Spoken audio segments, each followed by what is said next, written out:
The true history of this planet has been stifled from the top down. Since the inception of monotheism and the ridicule as well as outlaw in specific cultures of all pagan religions and practices, a lie has been forced upon all civilizations. You have to wonder why powerful empires were threatened enough by paganism to make the practice of such religions punishable by death. This threat didn't end during the Roman Empire. Take a look at how the founders of America, by mandate of Great Britain, wiped out Native American tribes indiscriminately. Great Britain has also shown some of the most brutal forms of genocide in Africa, India, New Zealand, New Guinea, and many other locations in which pagan tribes still existed.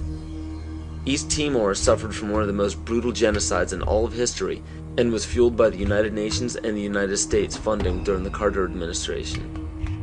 Ford and Kissinger visited Jakarta, I think it was December 5th. We know that they had requested that Indonesia delay the invasion until after they left because it would be too embarrassing.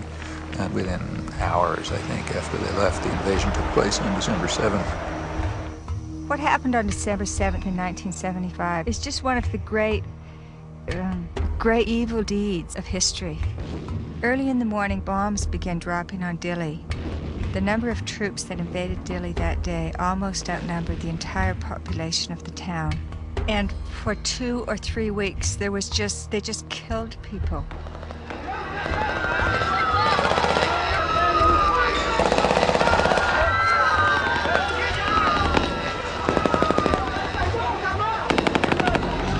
So the Timorese were fleeing into the jungles by the thousands. By late 1977-78, Indonesia set up receiving centers for those Timorese who came out of the jungle waving white flags.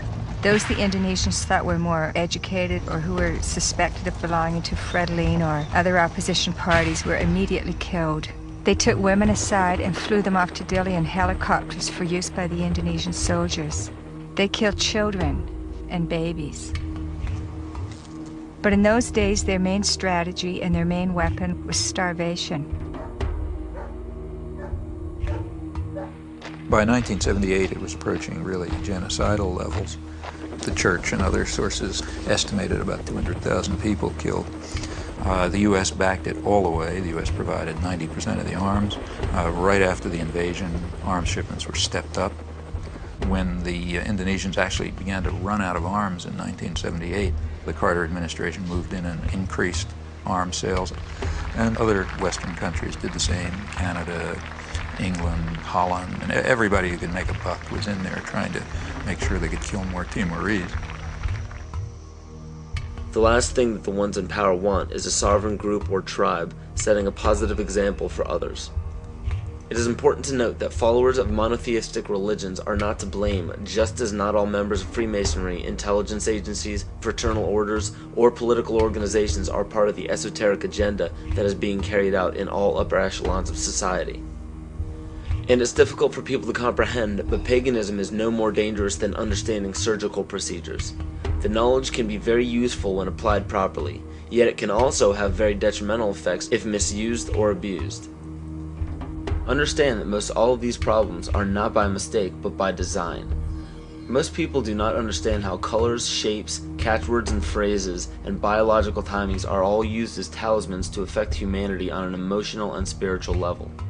Colors are used hypnotically in every news channel and corporate advertisement. Fast food chains typically use vibrant reds, yellows, and whites in their restaurants to cause the customers to feel hurried and restless.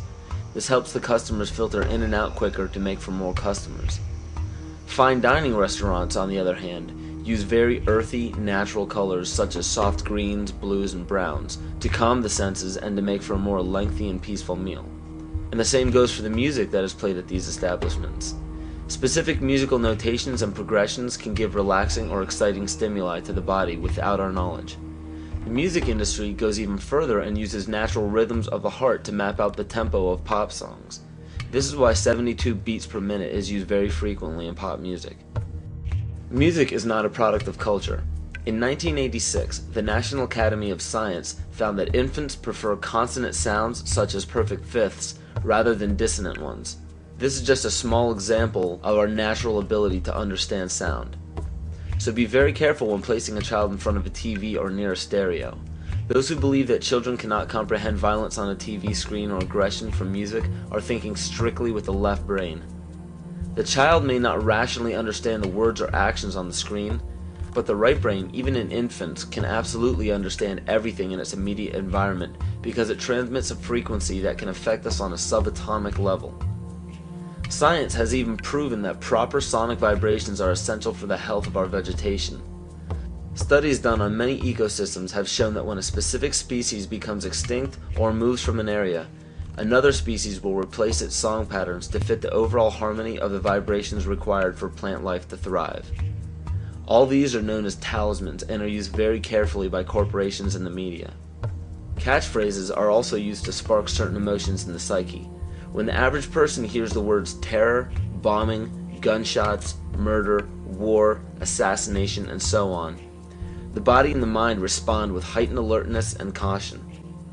And when events such as assassinations of major leaders, bombings, terrorism, or war happen on large scales throughout the world, the body responds differently at different times, marked biologically and astrologically. The tragic event involving the Branch Davidians at Waco and the Oklahoma City bombings claimed the lives of men, women, and children as they ended in flames on April 19th. This date is a pagan holiday where human sacrifice is made by fire. The tragic events of September 11, 2001 happened on the Mayan calendar date of 6 epochs, which represents large-scale change. And when the US attacked Afghanistan on October 7, 2001, this was the Mayan calendar date of 6K, which represents balancing. Please understand that these weren't prophecies or predictions. The Mayans simply understood the body's natural cycles. So these unfortunate events are not by chance. One needs only to look at the result of the major political decisions of the United States since the inception of the United Nations to catch a glimpse of the ultimate goal. Every major war, assassination, terrorist attack, or security weakness exposed has two specific common themes. 1. The unfortunate event makes worldwide news and scares or angers the public. And 2. The result, no matter what, is always the expansion of government and the destruction of constitutional freedoms. It doesn't matter what the excuse or the explanation is. The result always tells the truth. A child can give the greatest excuses every time he's too sick for school, but if it always happens on the day of a test, the truth is revealed by the result. The major media outlets can give every explanation in the book as to why war is declared, assassinations happen, and terrorist events take place, but if they all end up in the expansion of government and the destruction of constitutional freedoms, the truth is revealed by the result. And because the vast majority of the public are completely ignorant of natural biological cycles of man, it is increasingly difficult for them to accept that these events are by no means an accident.